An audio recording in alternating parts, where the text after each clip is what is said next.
আজকে অনেক সকাল সকাল ঘুম থেকে উঠে পড়ছি। ঘুম থেকে উঠে পড়ে এই যে জানালায় জামা কাপড় নেড়ে রাখছিলাম গতকাল, যেহেতু বাইরে অনেক বৃষ্টি হচ্ছে। আজকে 2-3 দিন ধরে অনেক বৃষ্টি হওয়াতে জামা কাপড় শুকোতে পারছি না। আর মনির তো অনেক ছোট, তোমরা তো জানোই যে আমার বেবি আছে, একটা ছোট বেবি। ওই ছোটো বেবির জামা কাপড় মানে ও তো ছোটো মানুষ, তো ও শিশি করে দেয়। আর যেহেতু ওর বারবার জামা কাপড় ভিজে গেলে পরে আর শুকানো খুব কষ্ট হয়ে যাচ্ছে, তাই ঘরেই তোমার হলো নেড়ে রাখতে হচ্ছে, কেন ফ্যানের তলে না দিলে শুকাবে না। আর ছোট মানুষ, আর ও এখন বুঝতে শিখছে, সেই জন্য প্যাম্পাসও পরতে চায় না।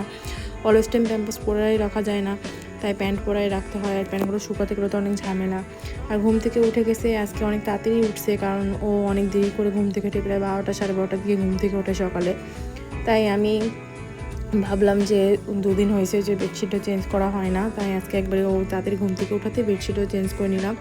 বেডশিটটা চেঞ্জ করার পরে তারপরে আর যখন জানালার পর্দাও ধুয়ে দিয়েছিলাম কালকে, জানালার পর্দা ধোয়াতে, তাই এবার সেইগুলো সব চেঞ্জ করে নিয়ে এবার সব ঘরটা গুছাই নিচ্ছি। আর ওইদিকে আমি রান্নাও বসাই দিচ্ছি, যেহেতু বাইরে বৃষ্টি হচ্ছে, তাই খিচুড়ি রান্না করতেছিলাম শর্টকাটে, কারণ আজকে ভালো লাগতেছিল না আর অনেক কাজও ছিল। আর বাইরে যেহেতু প্রচণ্ড বৃষ্টি, সেই জন্য মানে কি করব বুঝতেছিলাম না। ও বারবার শুধু বাইরে চলে যাচ্ছিলো, অনেক জ্বালাতন করতেছিল, তাই একটু শর্টকাটে খিচুড়ি রান্না করি। আর এই যে আমার বেড গোছানো হয়ে গেছে। গোছানোর পরে এবার কি করব, এবার ওকে ফ্রেশ ট্রেশ করাই ওকে খাওয়া দাওয়া নিচ্ছিলাম।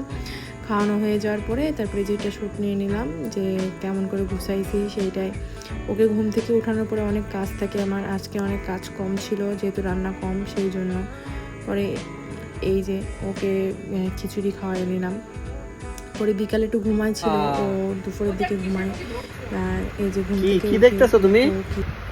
হ্যাঁ, ওরে বাবা বাবা পাপা বাবা, তুমি কি ফোন টিপতেছো? তুমি তো খুব দেখছো। ঘুম থেকে ওঠার পরে তারপরে এবার বিকালে একটু পনির চাউমিন করে নিয়েছিলাম। আর